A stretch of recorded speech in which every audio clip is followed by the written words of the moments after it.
It's me great pleasure to invite our next speaker of the day,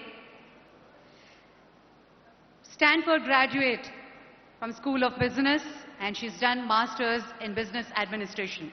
Executive Director of Heritage Foods, a mother of a little one, daughter of a popular Telugu actor, and daughter-in-law of our Honorable Chief Minister, Sri Nara Chandrababu Naidu Garu. Please put your hands together for Nara Brahmani.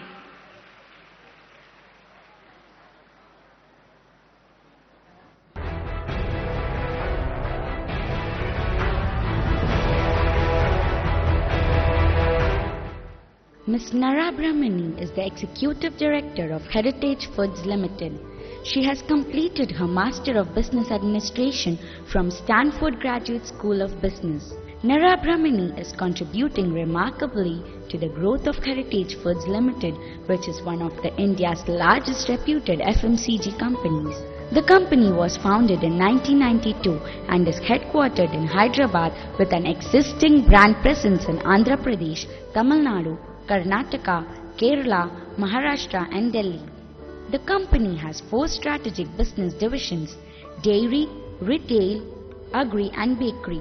Its retail stores are currently present in Hyderabad, Chennai and Bangalore under the brand name Heritage Fresh. HFL is a professionally managed, progressive and fast-growing ISO 22000 certified company maintaining international quality standards and food safety management systems. We are honored to welcome Ms. Nara Brahmani to the first National Women's Parliament, Amravati, Andhra Pradesh.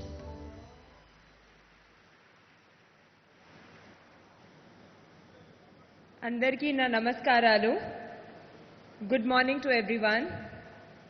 My sincere greetings to Honorable Governor, Honorable Chief Minister of Andhra Pradesh, Honorable Speaker of Andhra Pradesh, eminent guests on the dais, and all of you for participating in the first ever conclave of the National Women's Parliament here at Amravati. I'm particularly happy to share the dais with eminent women who've been trailblazers in their fields. Be it journalism, law or public services, these women have scaled heights that very few women have attained before. And I'm sure, listening to their experiences and ideas, all of you will find immense practical value.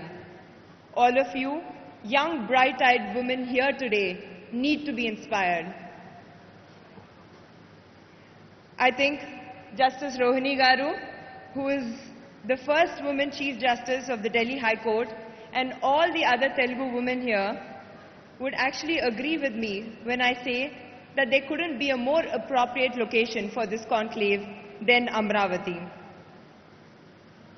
You see, ladies and gentlemen, this area where the metropolis of Amravati is taking shape has long ago been the city of the famous emperor Satakarni. Our emperor venerated womanhood, so much so that instead of the traditional practice of taking his father's name, he actually took his mother's name. He called himself Gautami Putra Satakarni, meaning the son of Mother Gautami. This glorious tradition of giving women their fair share was continued even in modern times by one of the best-known chief ministers of our state, late Sri N.T. Ramarao Garu. During his tenure, Anna Garu, as he was lovingly known, brought forth a law for the first time in the country giving equal rights to women in ancestral property. He also envisioned and established the first ever exclusive women's university called the Padmavati Mahila University. He stressed a lot on importance of education for women. Substantial presence of women in various local bodies is a direct contribution of Anna Garu, who introduced reservation for women in the local bodies, another first of its kind in the country. This precedent set by Sri NTR has been carried forward by our Honorable Chief Minister of Andhra Pradesh. I'm proud to say that under his leadership, about 1 million, yes, 1 million self-help groups of women with about 1 crore members are being nurtured and promoted. This is the largest in any state in the country, period. As a direct result, women belonging to the underprivileged sections of the society have become the fulcrum of economic growth in the state. And the living example was the stalls that a lot of women belonging to these groups have put up outside. It was extremely empowering to see all these handicrafts outside. Another extraordinary initiative, which is really close to my heart, is 1/3 reservation for women in professional education. As a direct result, women are able to dominate sectors such as financial services, healthcare, and information technology, an industry that's been brought into light by a Chief Minister. Ms. Sagarika Ghosh had mentioned that Andhra Pradesh has generated the most feminist Chief Ministers, and I couldn't agree with her more.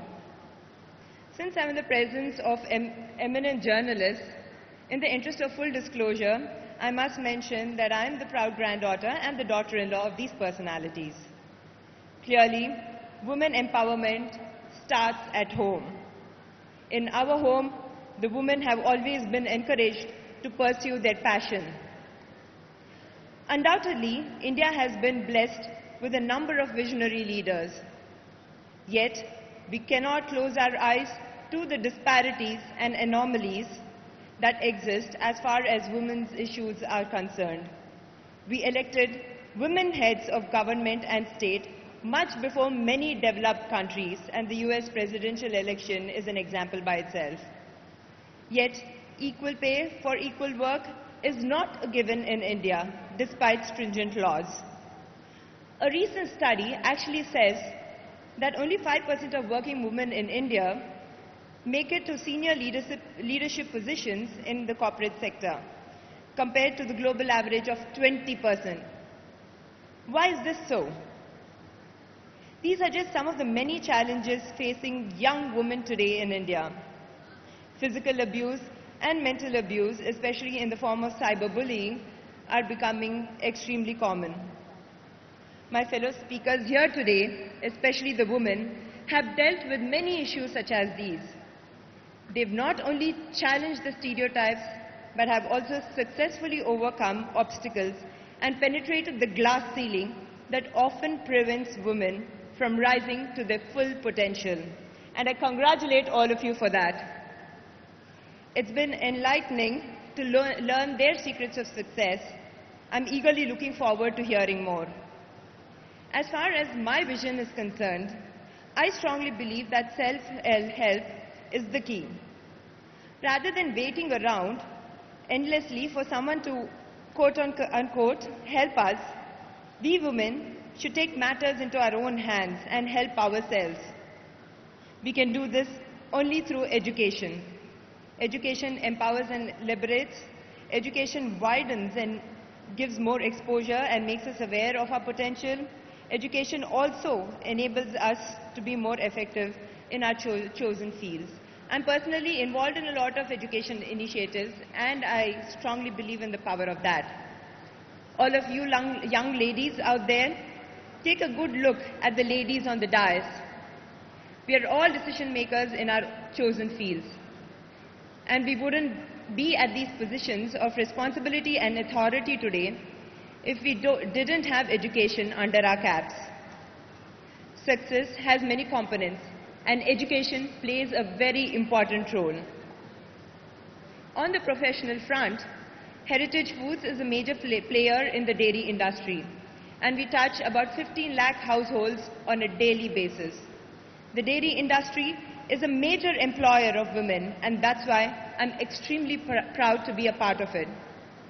This industry enables women to generate a regular income and become earners for the family. It pushes them to become efficient time managers, as they also have to take care of their families. This enhances the status of women automatically and makes them a very critical part of decision making when it comes to their families as well as their communities. My point is that dairy industry at least provides a welcome first opportunity to women on their paths to fuller emancipation. And we in India should be encouraging various such industries that give a low-hanging fruit for women to be empowered. So to summarize, we women don't have to wait for someone to come and help us. Our time is now. So let's go out there and take it. Education is extremely important in order to take proper decisions. Time and time again, women have proven to be more successful than men in many fields. So let us work together towards social emancipation and empowerment of women. It would be a gigantic waste of resources if we choose to ignore this problem that women are going through, as they ultimately constitute half the world's population. This is not rocket science, this is just common sense. Before concluding, I would like to remind you of the old adage, seeing is believing. I often meet young, talented girls who can do much better than what they're doing, but just don't go and grab it because they're women. I'm very pleased to note that the organizers of this event have allocated sufficient time for mentor-mentee sessions.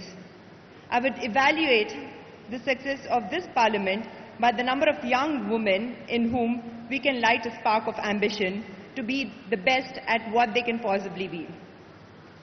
Remember, one PV Sindhu becomes a champion, a whole generation of young girls get inspired to take up sport.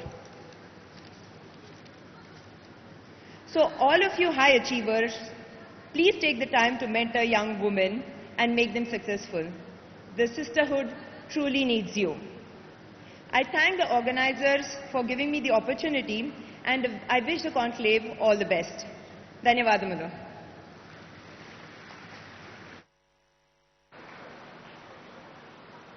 Thank you, Brahmani. Thank you very much.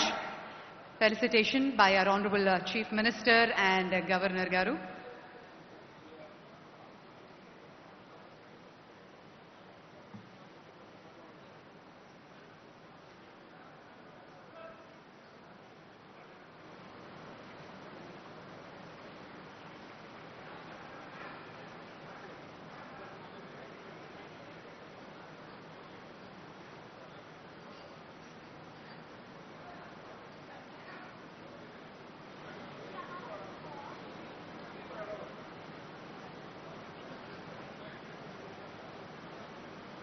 Next up, we'd like to invite Shri Kedar.